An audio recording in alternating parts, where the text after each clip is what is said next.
Hi everybody, my name's Susan Ballard and I'm talking to you from Australia.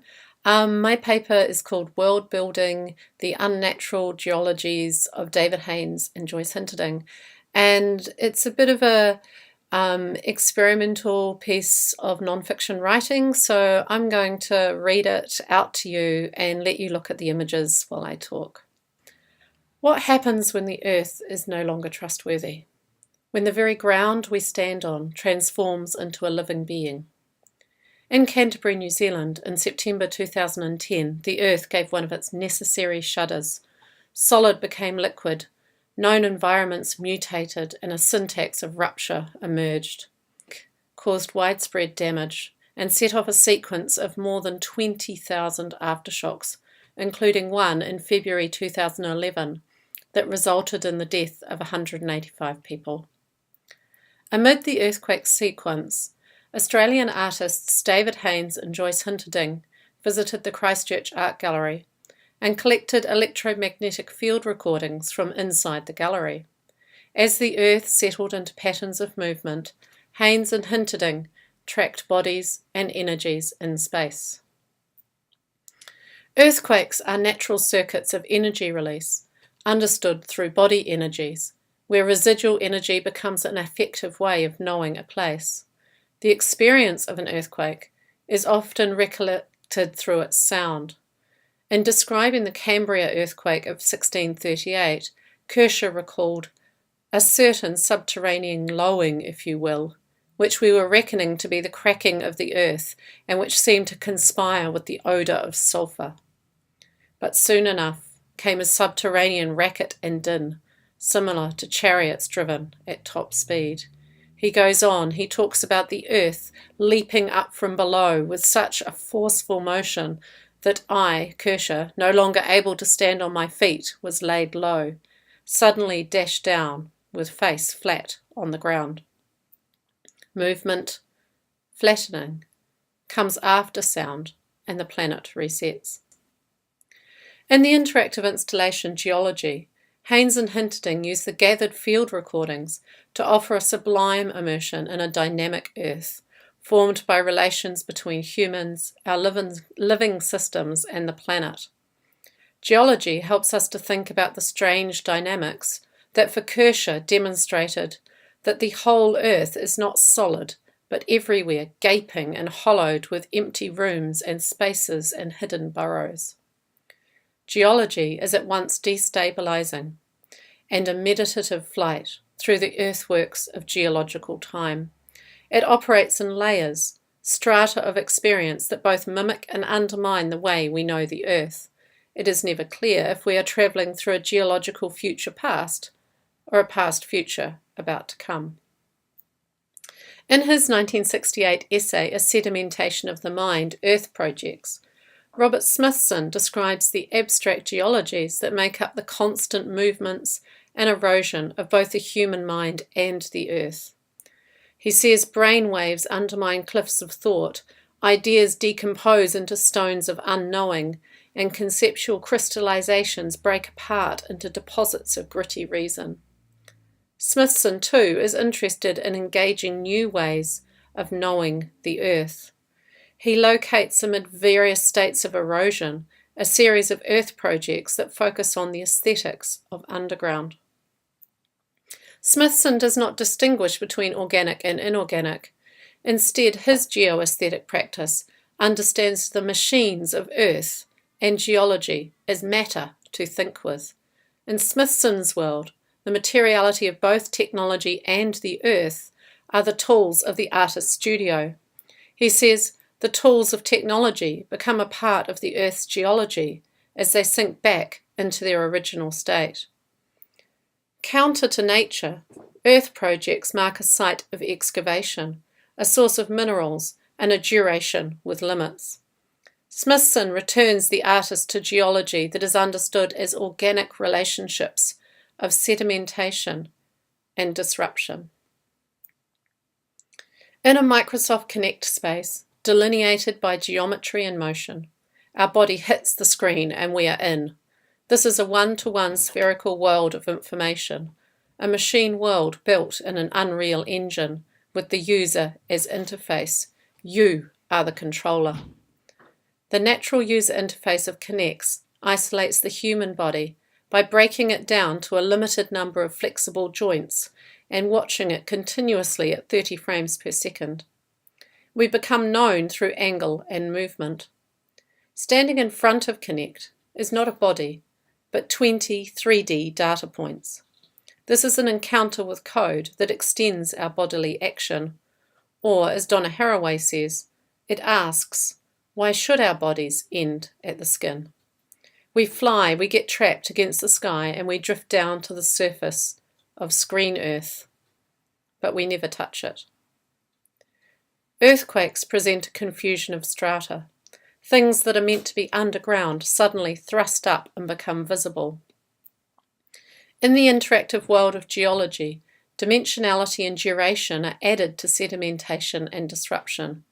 We find new ways to conduct ourselves in this strange world, which is the Earth as it has always been, an Earth project that does not distinguish matter from media.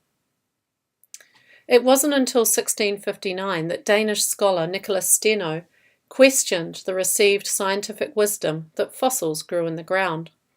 Once fossils were classified organic, relics of animals, not rocks.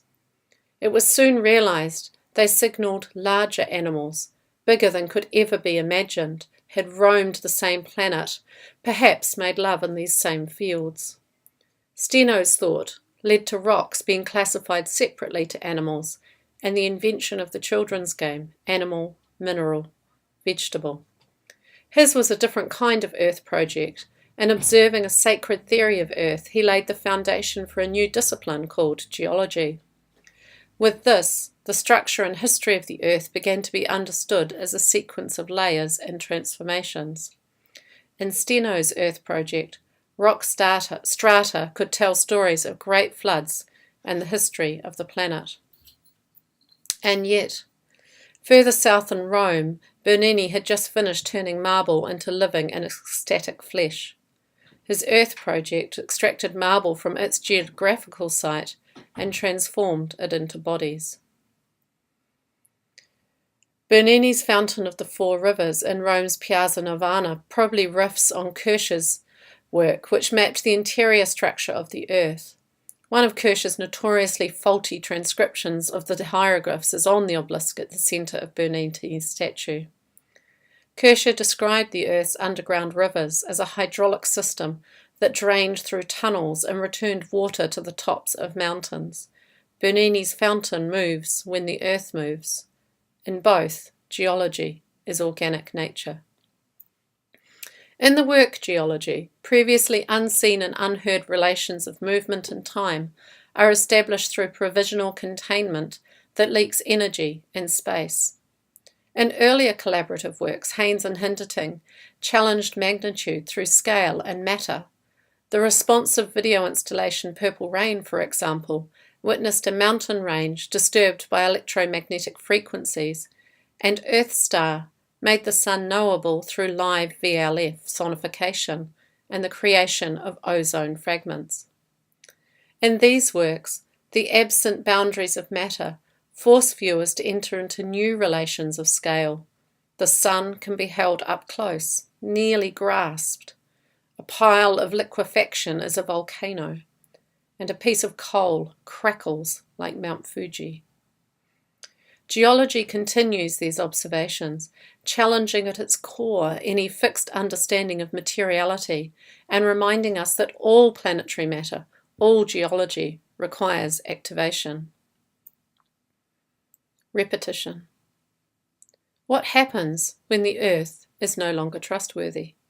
When the very ground we stand on transforms into a living being? What happens when humans are a geological force? For Haynes and Hinterting, living among the media geologies of the Anthropocene is just the beginning. In this space, delineated by virtual geographies, there is no scale to the Earth. The cliff faces echo something volcanic, but it's hard enough to get close enough to sample. This world building is perfectly natural, as if we are inhabiting the drawings that map the underground worlds explored by Kircher, we sense the humming energy of the rocks.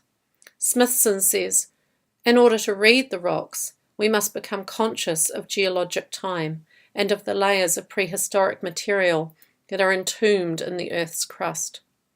Geology entices us to use our bodies to navigate this world of ecomedia made both familiar and abstract. In Christchurch, 5 years after the quake, and thinking about geology, I wrote, "Standing in the cavernous gallery, our body hits the screen and we are in, flying, charting our direction with Superman arms hovering over brown mountains. The land does not fracture, and despite repeated attempts, we never touch down. Someone gets stuck at the top, spinning against the edge of the sun. The attendant advises they stroke their way down. On the surface of the land, small spaces of light and water glisten, and in the sky, a flock of small cubes begin to migrate, clustering in valleys." Now I am not sure if the words are mine. This multiplication of the viewer and the uncertainty of who is flying and who is watching is the shock of geology. If the Anthropocene is best defined as a new stage of geology in which humans are included, then this is it. We are here. We have already become more than a species. We have become a geological record. And even more, our environments are media and our media are environments. Like the fish who have transformed their metabolism to consume plastic, we have become part of the environment and it has become part of us. Thinking within geology, then, is not just about geology. It's about how we perceive through layers of bodies. And then suddenly, I am sucked through the surface of a cube. It is bigger on the inside than the outside, a survey ship. Its cargo seems to be geological specimens that float, their scale overwhelming the logic of their suspension. Carefully preserved rocks sit in a hive of individual compartments. It may also be a laboratory or an alien boat. Aliens being people whose boats have never been allowed to touch Earth. I push my body hard against the rocks and feel the scratch of their surface against my skin. I search for fissures, small breaks in their surface that might let me take hold. Kershaw offered descriptions of juice that diffused through the geocosm and that enabled stony matter to grow into a multitude of forms. On this life raft, worlds are being built from stony matter. Smithson whispers in my ear. No materials are solid. They all contain caverns and fissures. By refusing technological miracles, the artist begins to know the corroded moments, the carboniferous states of thought, the shrinkage of metal mud in the geological chaos. What kind of imaginary is this? Alongside these fragments of Earth geology, I am floating in virtual space, and again, I sense the humming of the energy of the rocks. There is a third layer to the work, a third world hovering above its antipodes. It seems to be an unstable world of timber, shaken and fractured. I suddenly inhabit the perspective of the rock. No longer a human-sized body, I watch as I slam myself against the edges. I rain down on the timber, the geometries resist and shatter, and I am inside and back out again. The energy folds and creases across the land, and we float amid a beautiful collapse. All geology, all matter, requires witnessing of some kind. Describing a future found on the Orkney Islands, Laura Watts imagines a data future built from the telecommunications industry of a Neolithic village. She steps carefully between the relics of 5,000 years of technology littering the grass and watches as huge cables snake across the ocean floor. I remember reading her essay with a sense of joy. It is possible. Another relation between humans, media technologies, and geology has already been imagined. The recordings captured by Haynes and Hinterding come from a time in which we cannot live, the birth of a supernova and the peppering of the universe with new matter. Unbelievable for many, but possible for us to imagine. Body energies flow across and through the screen. When he finally reached the lip of Vesuvius, Kershaw looked down into the crater. "I thought I beheld the habitation of hell," he wrote, "wherein nothing seemed to be much wanting besides the horrid phantasms and apparitions of devils." He heard horrible bellowings and roarings, and there was an unexpressible stink. The smoke and fire and stench continually belched forth out of 11 several places, and made me, Kershaw, in like manner, ever and anon belch, and as it were vomit back again at it. It took more than 100 years for George Cuvier to confirm the work of Steno, and to confine Kershaw's fantastical bodily understandings of the earth to the work of a man ruled by passions rather than facts. Cuvier wrote, "All of these facts, consistent among themselves, and not opposed by any report, seem to me to prove the existence of a world previous to ours, destroyed by some kind of catastrophe." Haynes and Hinterding return us to Kershaw's world of belching apparitions via an Earth project in which a moving body, formed in relation to an all-seeing machine and racked by nausea, meets the final catastrophe of the world. In this place, humans are a geological force.